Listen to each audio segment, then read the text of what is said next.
দিনের কথা না, সেদিনই আসছে। ওই সময় এতটা আগ্রহ ইউনিয়ন করার জন্য অনেকেরই ছিল না, কিন্তু এখন আমাদের সাথে আমাদের এইখানে হেমায়তপুরে আমাদের টেনশুজ লিমিটেডের ইউনিয়নের সভাপতি সাধারণ সম্পাদক আসছে, আমাদের গোল্ডেন ফ্লক আছে, বিভিন্ন ইউনিয়ন আমাদের এখানে করা আছে।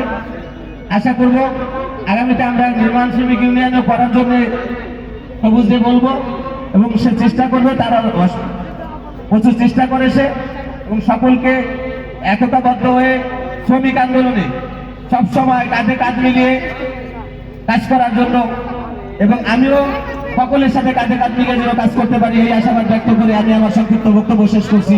দুনিয়ার মজদুর এক হোক।